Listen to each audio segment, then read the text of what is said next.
च पतितानां पावनेभ्यो वैष्णवेभ्यो नमो नमः। नमो महावदन्याय कृष्ण प्रेम प्रदायते कृष्णाय कृष्ण चैतन्य नामिने गौरतिष्ठे नमः।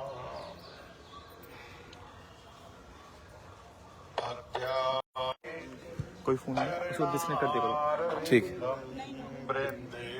नमस्ते चरणारविंदम वृंदे नमस्ते चरणारविंदम।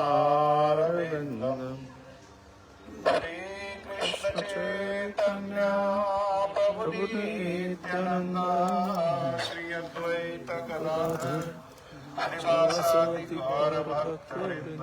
प्रेम से सभी लोग बोलिए हरे कृष्णा कृष्ण कृष्ण हरे हरे हरे राम राम राम हरे हरे।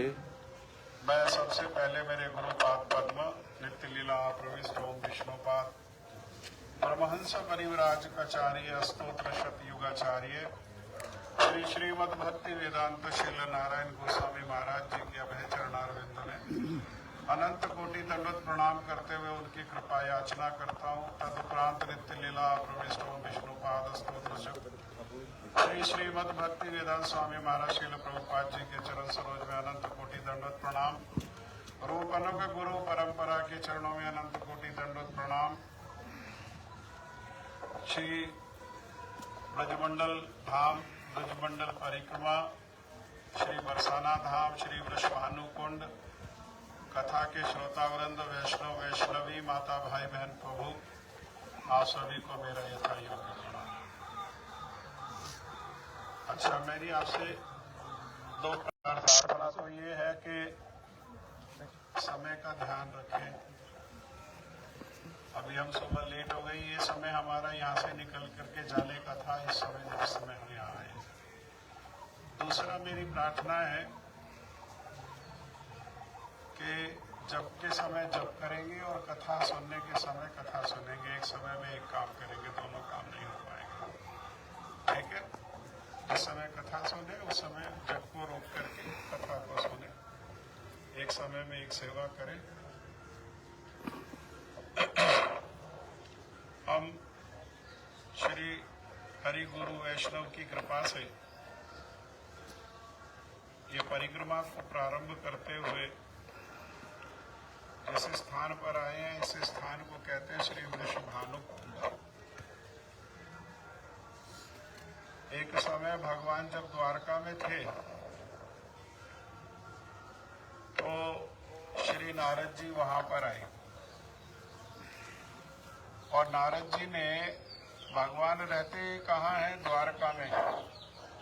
लेकिन हर समय भगवान के स्मरण में ये ब्रज और ब्रजवासी रहते हैं। उन्होंने ब्रज का सुंदर स्मरण हुआ, भगवान ने ब्रज का मैया मैया यशोदा मैया कह करके कुछ लीला किया और फिर अचेतन हो गए, अर्थात अंतर दशा में प्रवेश कर गए। थोड़ी देर में चेतना हुई तो उसी समय श्री नारद जी ने उनको हम लोगों के मंगल के उद्देश्य से नारद जी ने प्रश्न किया कि प्रभु, जो लोग भी चाहते हैं कि उन्हें तुरंत भगवत प्राप्ति हो इसी जीवन में समय रहते हुए, वृद्धावस्था आने के पहले, क्योंकि वृद्धावस्था में ऐसे संसार का बाकी कार्य नहीं हो पाते हैं, बाकी कार्यों में बाधा विघ्न होती है। इसी प्रकार से अगर भजन का अभ्यास समय रहते नहीं हुआ तो वृद्धावस्था में भजन में भी बाधा विघ्न होती है। राजा कुलशेखर ने कहा, प्राण प्रयाण समय कफवात पित्ते। वृद्धावस्था में प्राण शरीर से प्रयाण करने लगता है और आयुर्वेद के अनुसार हमारा शरीर 3 चीज से मिलकर के बना है, कफ वात और पित्त से मिलकर के बना है। वो तीनों की तीनों ही बढ़ जाती है। कफ भी बढ़ जाता है, वात माने वायु भी बढ़ जाती है, और पित्त माने हमारे शरीर में जो केमिकल्स है वो भी बढ़ जाते हैं। तो कह रहे हैं कि कंठ अवरोधे विभु स्मरण कुतस्थे, उस समय स्मरण नहीं रहता और कंठ जो है वो अवरुद्ध हो जाता है। तो वो समय आने के पहले ही उस समय भजन नहीं हो पाता है। उस अवस्था में क्या होता है, जो भजन युवा अवस्था में किया उसकी कमाई को वृद्धावस्था में खाते हैं। जैसे युवा अवस्था में कमाए हुए पैसे को वृद्धावस्था में खाते हैं, ऐसे ही भजन की कमाई भी उस समय जो है उसी को पालन करते हैं। तो भगवान श्री कृष्ण ने कहा कि जिनके हृदय में भगवत प्राप्ति की इच्छा है, अधिकतर लोगों के हृदय में तो भगवत प्राप्ति की इच्छा नहीं होती है, संसार की ही इच्छा होती है। धाम में भी जाते हैं तो वहां भी संसार को ही मांगते हैं। गिरिराज जी की परिक्रमा करते हैं तो अभी संसार ही मांगते हैं। हम देखते हैं गिरिराज जी की परिक्रमा करते हुए कितने ही रास्ते में शिला के ऊपर शिला चढ़ा करके अपना घर मांग करके जाते हैं, क्योंकि गिरिराज जी में शिला के ऊपर शिला चढ़ा करके जो घर बनाते हैं उनको वापसी जाकर के अपना घर प्राप्त हो जाता है ना। उसमें भी कई कई मंजिल चढ़ा देते हैं, एक मंजिल से काम नहीं होने वाला, कई कई मंजिल चढ़ा देते हैं। संसार, क्योंकि संसार का अनुभव है, तो यहाँ भी हम क्या लेकर के आते हैं, साथ में संसार लेकर के आते हैं। तो पहले तो साधु संघ की कृपा से भगवान को प्राप्त करने की हृदय में तीव्र उत्कंठा होनी चाहिए, तभी तो भगवान मिलेंगे।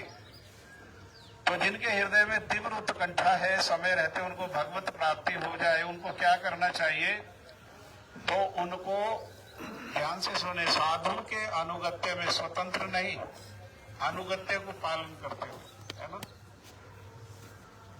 हमने देखा है कई बारी भक्तों को कोई बात प्रार्थना करते तो मानते नहीं, है ना।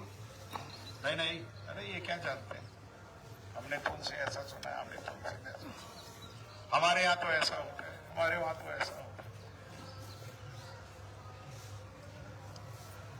तो कहा साधु के अनुगत्य में। और मेरे जो ब्रजमंडल धाम है वहां मेरी जो अनेक लीला स्थलियां हैं, वहां पर आए और वहां पर आकर के जो भी लीला स्थली है उसको श्रद्धा से प्रणाम करें झुक करके। पहली चीज क्या है, साधु के अनुगत्य में। दूसरी बात है लीला स्थली को दर्शन होते ही प्रणाम करना। तीसरा, जो लीला स्थली है उसको किसी ना किसी रूप में अर्चन करना। आप लोग आज दिन में प्रयास करो, थोड़ा सा घी लेकर के, अगर साथ नहीं लाए हो तो पास में जहां भी घी मिलता है घी लेके, थोड़ा उसमें बत्तियां भी आजकल बनी हुई मिल जाती हैं, उसको भिगो करके जहां भी लीला स्थली में जाए उसको प्रणाम करें और उसको अर्चन करें, आरती करें उसको, और परिक्रमा करें। और सबसे महत्वपूर्ण बात है उस स्थान की महिमा को श्रवण करें, क्योंकि जब तक हम स्थान की महिमा को नहीं जानेंगे तो स्थान के प्रति हमारी श्रद्धा नहीं होगी। ऐसे ही अगर बैठ करके देखेंगे तो कोई साधारण रूप में आएगा तो क्या लगेगा कि अरे अच्छा भाई ये गांव है और ये गांव का झोड़ है ना, श्रद्धा आएगी कोई इसमें? हाँ? तो इस प्रकार से श्रद्धा से सुने। श्रीमती राधा रानी, उनका जन्म इस कल्प में बरसाना में नहीं हुआ। भगवान श्री कृष्ण का जन्म यशोदा मैया के गर्भ से महावन में गोकुल गांव में हुआ। ये ब्रज जो है 12 वनों को मिलाकर के ब्रज बनता है। महावन उसमें एक वन है, जैसे कोकिला वन है, भांडीर वन है, वृंदावन है, ऐसे ही महावन है। उस महावन में एक गांव है गोकुल, वहां भगवान श्री कृष्ण का जन्म। मथुरा में नहीं, मथुरा में वो प्रकट हुए कंस के कारागार में। प्रकट हुए, उनका जन्म नहीं हुआ मथुरा में। उनका जन्म कहाँ हुआ है? उनका जन्म यशोदा मैया के गर्भ से गोकुल गांव में हुआ। वहां नंद बाबा रहते हैं। नंद बाबा 5 भाई हैं और उनके पिताजी जो है उनका नाम है प्रजन्य महाराज। 5 भाई एक साथ रहते हैं और वहीं पास में नंद बाबा के जो मित्र हैं वो श्री वृषभानु जी, वो पास में ही रावल गांव में रहते हैं। और रावल गांव में ही ये वृषभानु जी के इस कल्प में यमुना जी से प्रकट हुई है श्रीमती राधा रानी। उन्होंने कीर्तिदा के गर्भ से जन्म नहीं लिया। किसी किसी कल्प में ये जो वृषभानु कुंड है, यहाँ भी कमल पुष्प पर प्रकट होती है श्रीमती राधा रानी। किसी किसी कल्प में जो बरसाना गांव है, वहां भी जन्म होता है उनको कीर्तिदा के गर्भ से। लेकिन इस कल्प में रावल गांव में वे प्रकट हुई यमुना जी के। तो कृष्ण का जब जन्म हुआ और जन्म होने के साथ साथ ही कंस के असुरों के द्वारा उनका साथ उत्पात होने लगा। 6 दिन के थे तभी तो पूतना आ गई और उसके बाद तृणाव्रत आ गए, उसके बाद शक्टासुर आ गए। तो नंद बाबा और नंद बाबा के जो बड़े भाई है उपानंद, उन्होंने निर्णय किया कि ये स्थान जो है रहने के अनुकूल नहीं है। इसीलिए हमको क्या करना चाहिए, किसी सुरक्षित स्थान पर जाना चाहिए। और वे पहले श्री वृंदावन धाम में आए। वृंदावन धाम के बाद वो छठीकरा में आए और छठीकरा के बाद ये नंदगांव जो स्वयं शिवजी नंदीश्वर पर्वत के रूप में है, और वृषभानु जी ये बरसाना गांव में जो वहां पर पद्म पुराण में बताया कि ब्रह्मा जी जो है वो स्वयं क्या है, ये ब्रह्मगिरी पर्वत, बरसाना ब्रह्मगिरी पर्वत के रूप में यहाँ पर आए। यहाँ पर इसलिए आए क्योंकि नंदगांव में कंस और जो कंस के जो असुर है उन सबको शाप था कि वे वहां नहीं पहुंच सकते। अगर पहुंचने का प्रयास करेंगे तो पहुंचने से पहले ही मृत्यु हो जाएगी। ये श्री वृषभानु कुंड अर्थात यहाँ वृषभानु जी स्नान करते हैं। वही कोने में वो जो कोना है उस कोने को कहते हैं, पहले स्त्री पुरुष एक साथ स्नान नहीं करते थे। हाँ, आज जैसे होने लगा, हरिद्वार में भी जाकर के हम देख रहे हैं कि सनातन धर्म की धज्जियां उड़ाई जाती हैं। तो वृषभानु जी इस स्थान पर स्नान करते और उनकी पत्नी कीर्तिदा वहां पर स्नान करती। और स्नान करने के बाद श्री वृषभानु जी और कीर्तिदा और जो बाकी जो बरसाना के वासी हैं वो सब लोग मिलकर के यहीं पास में श्री ब्रजेश्वर शिव जी का मंदिर है,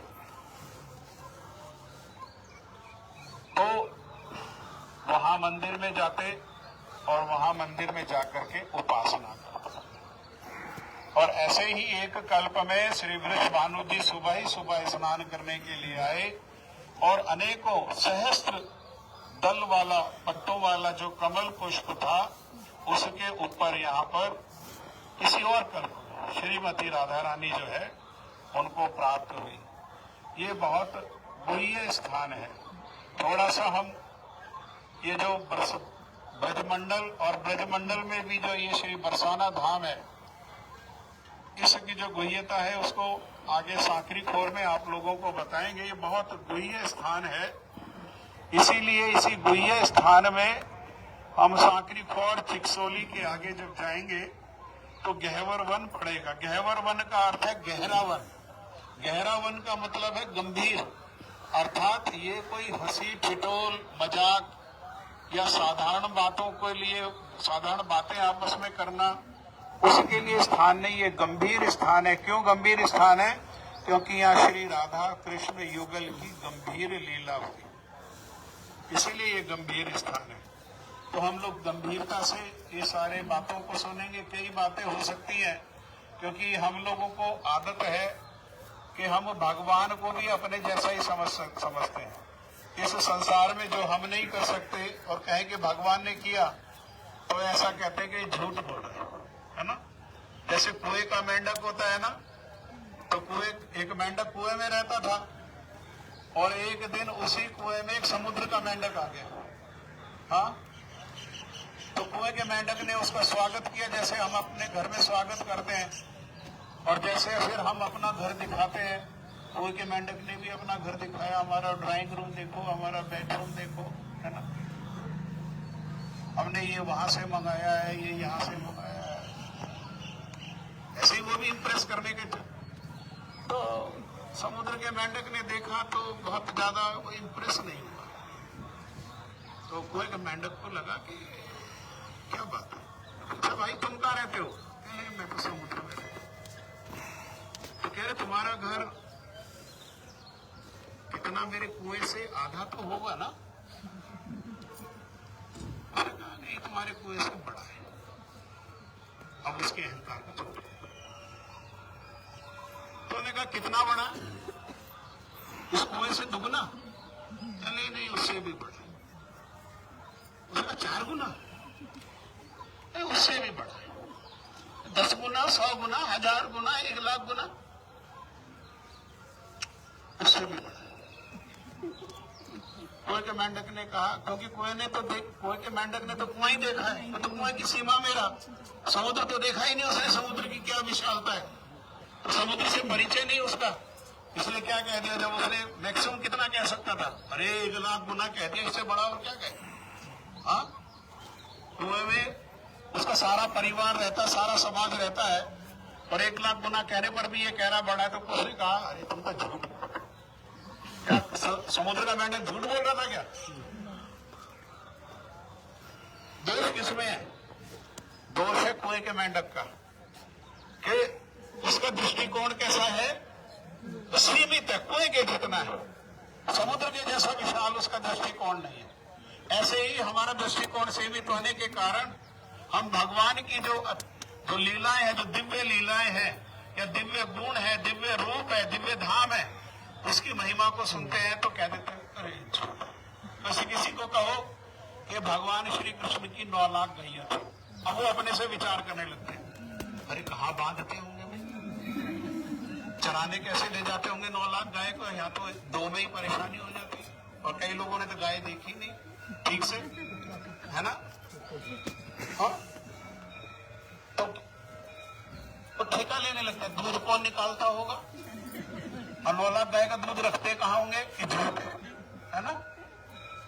कैसा झूठ है ये? जैसा कुएं के मेंढक के लिए समुद्र झूठ। हाँ, ऐसा झूठ। तो यहाँ गंभीर बात को समझो, ये श्रीमती राधा रानी का क्रीड़ा स्थल है। ये जो ब्रज है, ये श्रीमती राधा रानी का और कृष्ण का खेलने का स्थान है। ये सारा का सारा यहाँ खेले हैं, वो साथ साथ जन्म हुआ, साथ साथ बढ़े, और एक दूसरे को देख करके ही आकर्षण हो गया। आकर्षण के लिए कोई गुण पूछना नहीं पड़ा, कितनी तुम पढ़ाई करी हुई है, कहाँ नौकरी करते हो, कितना पैकेज है, जैसे शादी के लिए ये सब पूछना पड़ता है। ऐसा नहीं हुआ, केवल एक दूसरे को देख करके आकर्षण हो गया, और ये सब उनका खेलने का स्थान है। तो यही स्थान पर श्रीमती राधा रानी वो अपनी जो सखियां हैं, ब्रज गोपियां हैं, उनके साथ यहाँ पर जल क्रीड़ा करती, कभी नौका विहार करती, कभी जल क्रीड़ा करती, और यहीं पर श्याम सुंदर आते, श्याम सुंदर उधर स्नान करते, जैसा बताया स्त्रियां इधर, पुरुष इधर, स्त्रियां।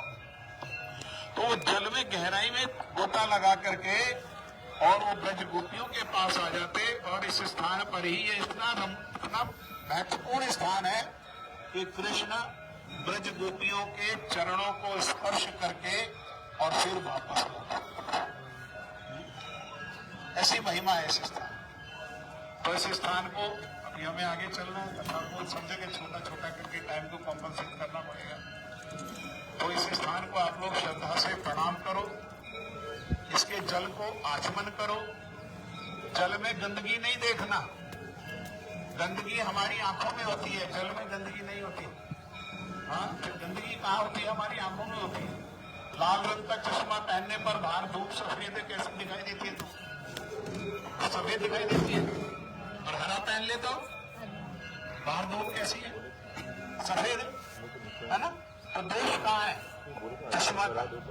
ऐसे ही हमारे आंखों में काम का चश्मा होने के कारण ये दोष है, इसलिए हमारे को ये सब दिखाई देता है। श्रद्धा से, प्रेम से ये जल को आचमन करें और सर के ऊपर छींटा दें। आपने कराया नहीं? आपने सबको आपने करना शुरू कर दी तो मैं रुका रहा। करा देते हो पीते है ना? सबको आचमन आगे से कराते हुए लाल चंद छींट देते।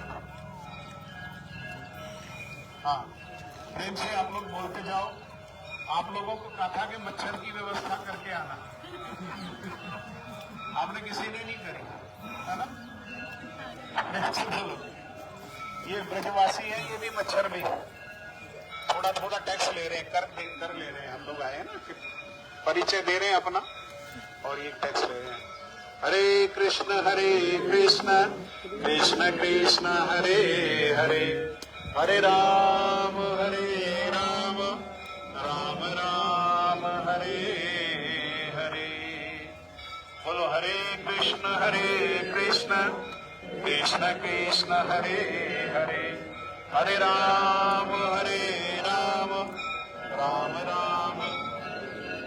ये प्रेम का स्थान है, यहाँ पर चले तो ये स्वामी और श्रीमती राधा रानी है, यहाँ कृष्ण को कोई नहीं पूछता है, इसीलिए यहाँ कृष्ण का कोई नाम नहीं लेता है। यहाँ कृष्ण का नाम लेते हैं, इसलिए अभी जब चलेंगे तो साथ में ये राधा रानी के नाम को स्मरण करते हुए चलिए, अपने जप को करते हुए चलिए और कीर्तन करते हुए चलिए।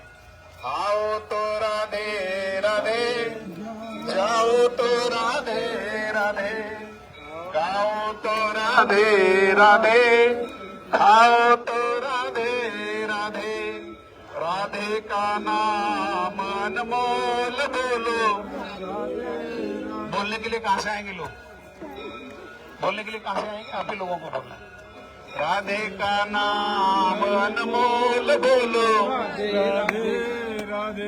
जोर से बोलो। राधे का नाम अनमोल बोलो, श्यामा का नाम अनमोल बोलो। ऐसे प्रेम से कीर्तन करते हो।